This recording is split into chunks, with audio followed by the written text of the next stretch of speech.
Ukrainian drones dropping deadly bombs on position Russian soldiers in trenches Bakhmut.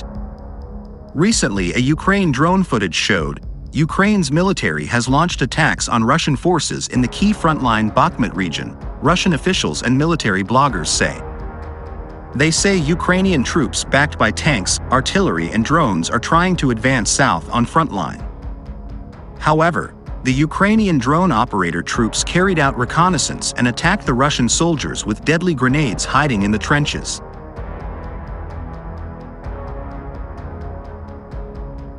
A senior Ukrainian defense official said the enemy was in active defense.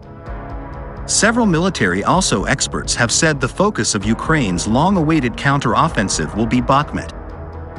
They argue Kyiv is trying to regain access to region Bakhmut, splitting the Russian forces in the region into two detached groupings. Drone footage shows Ukrainian troops engaging Russian trenches with tank fire and other troops advancing for a deeper attack, leaving some of the Russian troops cornered in the trenches which under attack.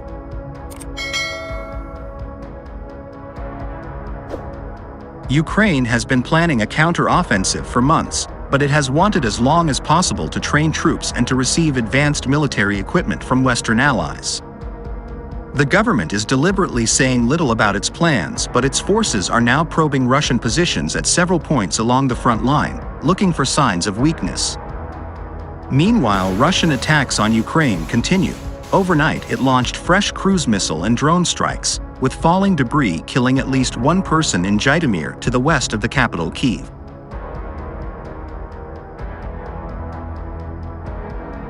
Heavy fighting in south.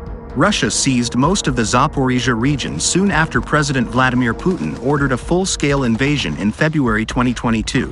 However, the regional capital, the city of Zaporizhzhia, is controlled by Ukraine. The recent fierce fighting in the area continued overnight, with several Russian pro-Kremlin military bloggers reporting late on Thursday that Ukraine had resumed attacks, noting the movement of armored personnel carriers and drones directing artillery fire.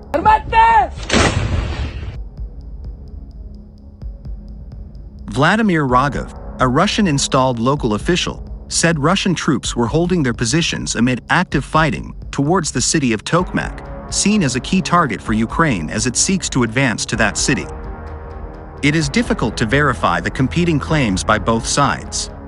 Earlier, Ukraine's Deputy Defense Minister, Hanna Maliar, said Russian forces were currently in active defense in Zaporizhzhia and claimed advances were being made around the eastern city of Bakhmut, which has been largely destroyed during months of fighting.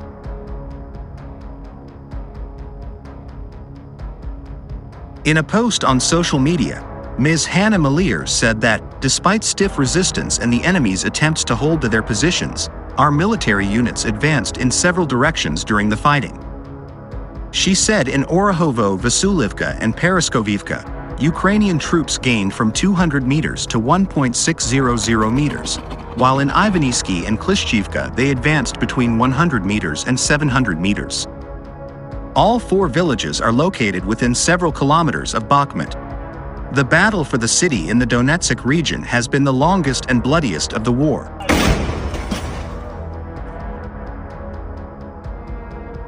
In a video address late on Monday, President Volodymyr Zelensky thanked Ukrainian fighters for delivering the news we are expecting.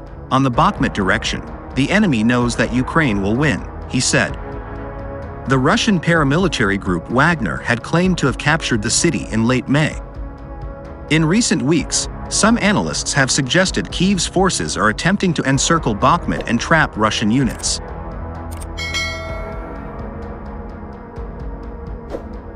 A major Ukrainian counter-offensive has been long expected, but Kyiv has already said it would not give advance warning of its start.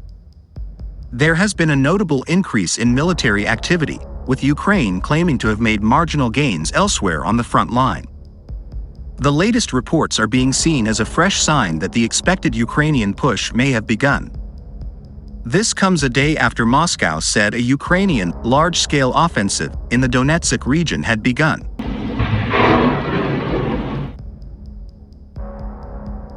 On the other hand, Ukrainian armed forces have advanced nearly a mile near war-torn Bakhmut in the first gains of its long-awaited counteroffensive.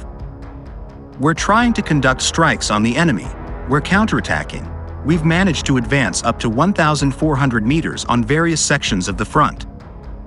A spokesman for the Ukrainian Eastern Military Command, Serhiy Cherevedy, said Russian forces were also trying to launch a counterattack, but they had not been successful.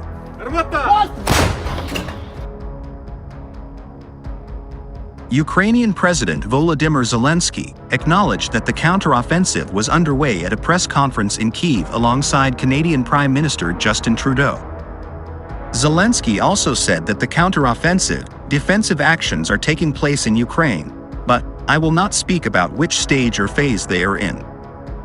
Reports on the ground in the past few days have described 3 separate offensive actions in the nation's eastern regions near Bakhmut, further south near the towns of Vuhledar in the Donetsk region and Tokmak in the Zaporizhia region.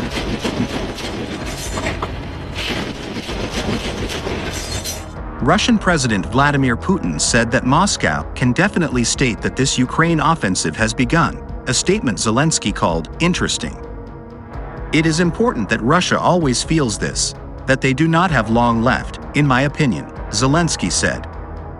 While the counteroffensive provided some positive news for Ukraine, Russian forces continued launching missiles and drones across the country Saturday, killing 3 civilians in Odessa while also hitting a military airfield in Poltava.